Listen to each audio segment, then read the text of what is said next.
Welcome, welcome, welcome. Thank you everybody for tuning back in once again for another episode of Logik's View. Jumping on real quick, got a couple announcements to make, couple stories, important stories related to Michigan to direct y'all to. And we are gonna jump right into it. Hope everybody having a good day out there. Hope everybody is having a good day. We got some breaking news and I wanna jump right into it. Some of it is breaking, some of it ain't breaking, but it's still recent. And I wanted to bring it up. You know what I'm saying?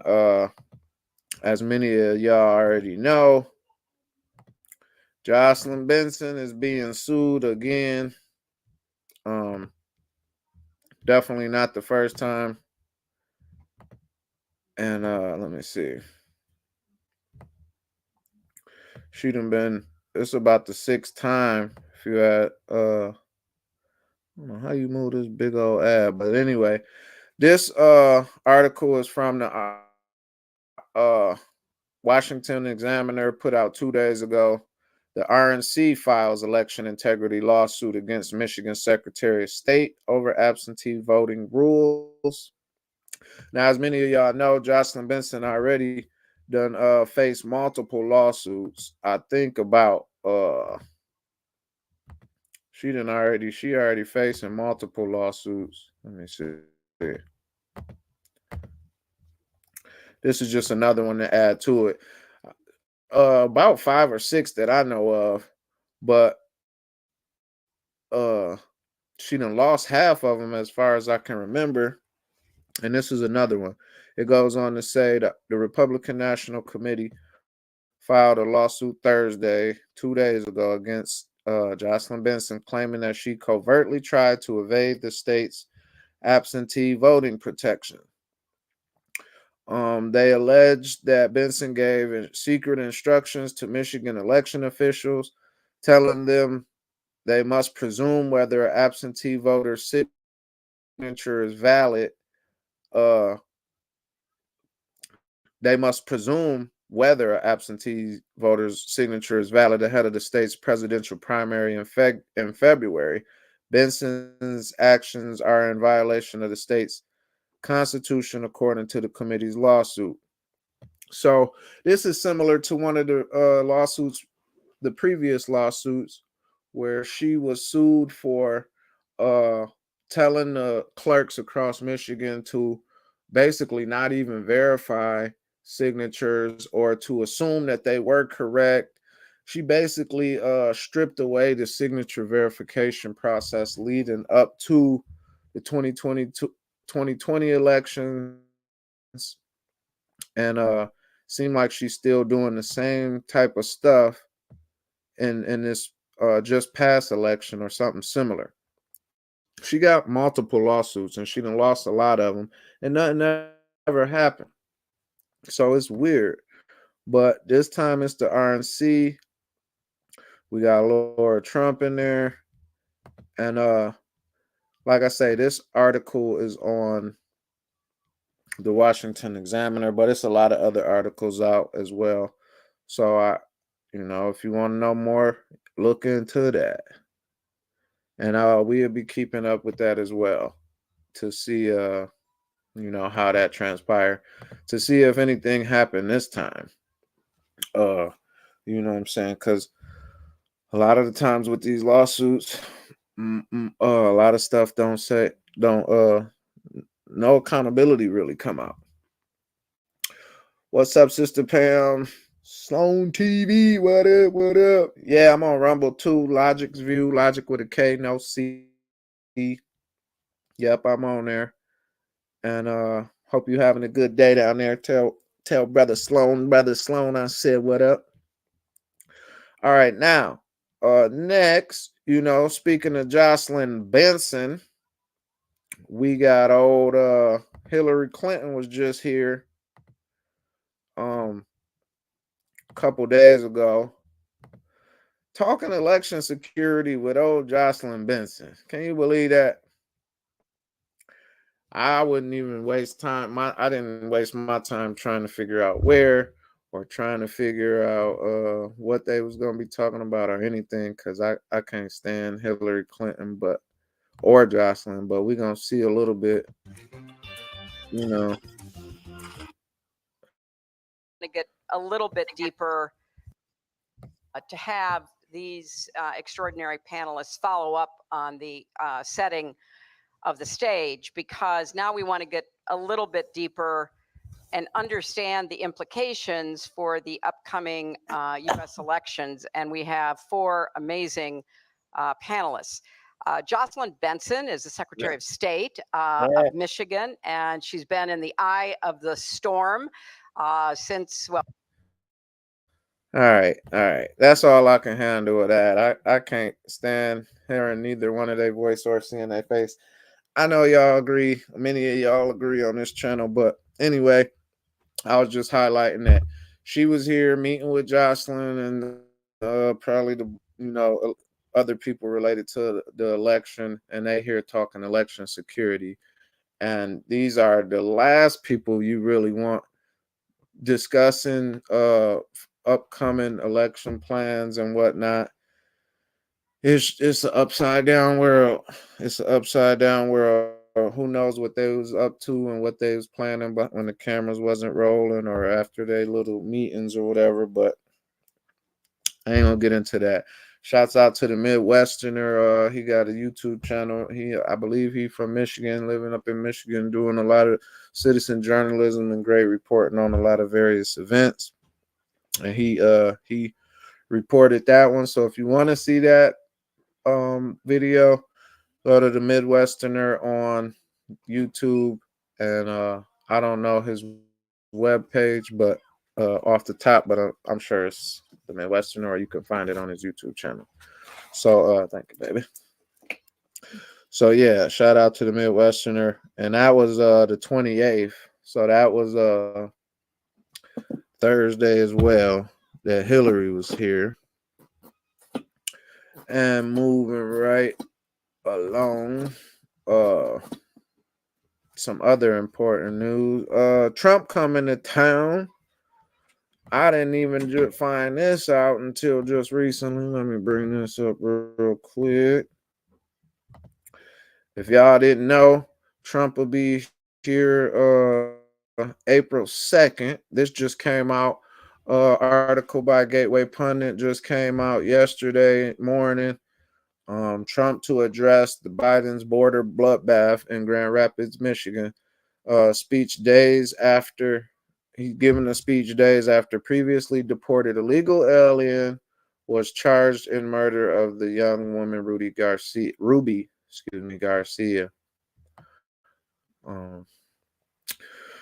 Rest her soul, young 25-year-old from Grand Rapids, living down in Grand Rapids. The article states that Trump will address Biden's border bloodbath in a speech on Tuesday afternoon at the Grand Rapids Convention Center in Grand Rapids, Michigan. The speech comes days after an illegal alien from Mexico who had been deported by the Trump administration in 2020 was charged in the March 22nd murder of 25-year-old Ruby Garcia, whose bullet-riddled body was found dumped on the Grand Rapids Highway. Man, that's so sad.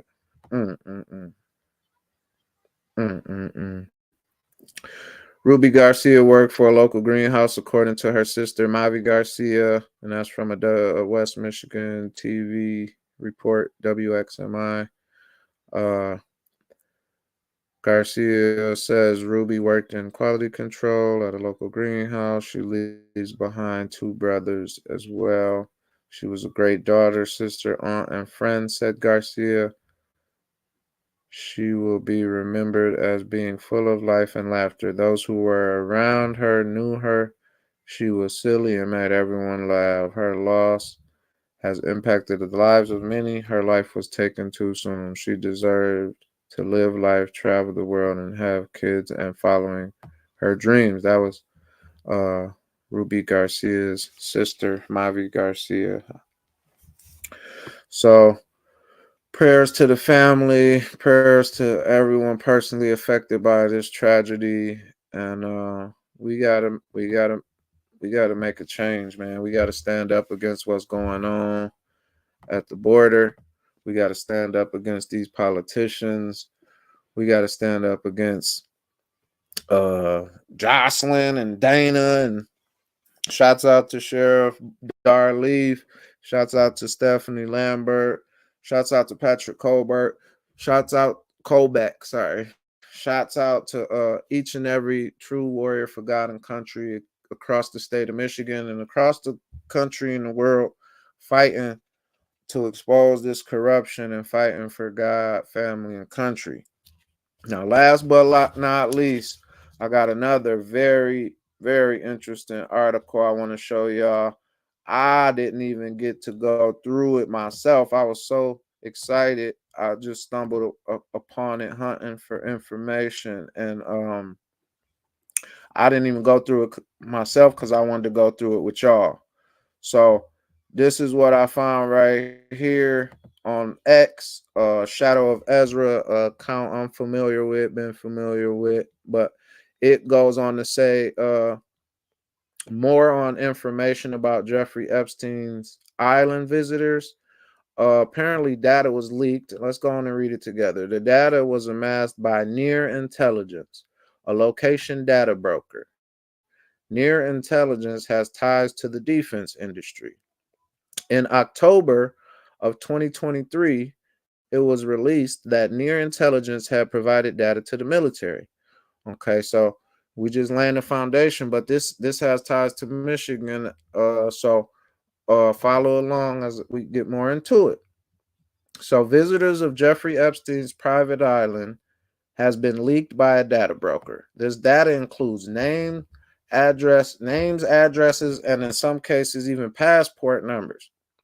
200 mobile devices of people who visited Jeffrey Epstein's notorious pedophile island in the years prior to his death left an invisible trail of data pointing back to their own homes and offices.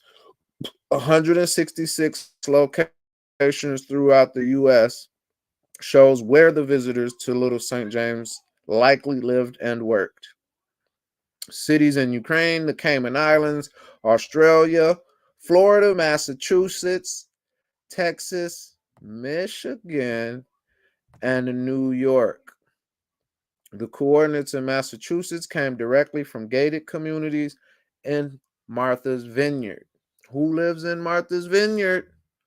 Who lives in Martha's Vineyard? A lot of people, but y'all know. You know what I'm saying? The president with a questionable birth certificate, the president, you know what I'm saying, with a lot of questions around him. You know what I'm saying? He got brown skin. Y'all know who I'm talking about, old Barry Sortoro. Anyway, he's supposed to live there. So this is crazy. You know what I'm saying? Visitors from Epstein Island, evidence leaked by a data broker, and some of the devices was registered to Michigan along with all these other places. So somebody from Michigan been visiting Epstein Island. You know, we know this stuff happening in DC, but when you hear about this stuff, it hit close to home. It just lets you know, like, man, you know what I'm saying? These people is everywhere. You know what I'm saying? So we gonna keep tabs on that. I'm gonna follow up on that, and as much as I can, and keep y'all updated. Shouts out to Casper Decoy, and shouts out for her homeboy. I forget the name of his channel, but you know they be out here catching pedos in real time, live streaming and recording it, pedo hunting, and it's amazing the work they do in memory of another brother who used to Bupak. He was another warrior over there who used to do the same thing, man, lure and hunt pedophiles and catch them and expose them. And he lost his life last year, but Casper Decoy got a little team and they keeping the legacy going. And I got they link on my website at logiksview.com. You can click on that and follow them on Rumble. and on Facebook, and they live stream uh the predators that they catching in real time. They was on live today catching people. It's amazing work. We need to pray for them and support them, and share and subscribe to their channels. But yeah, that's all I wanted to talk to y'all about. Let y'all know, Trump coming to Michigan on April 2nd. Y'all can read up more on that at the Gateway Pundit. Don't nobody care about Hillary being here meeting with Jocelyn Benson. They both need to be done away with. But this Epstein list, the data leaked by this data broker. We gonna keep tabs on that. That just let you know, man. We got some high level, high level evil people here in Michigan, which we already know, but it's all coming together.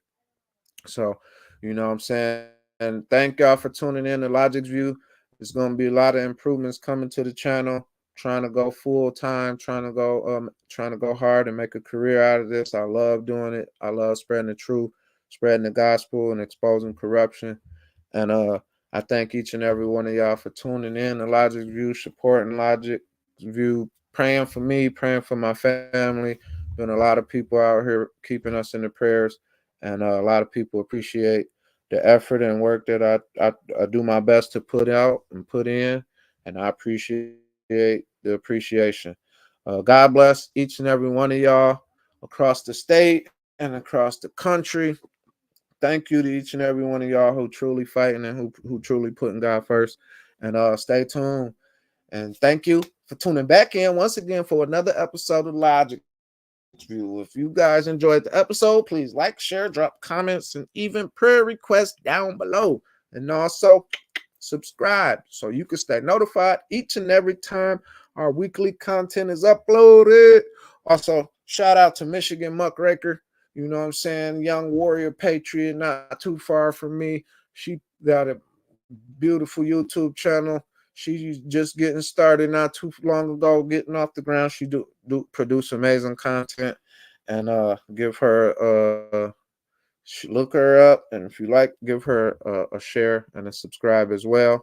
And God bless y'all. Thank y'all. Peace.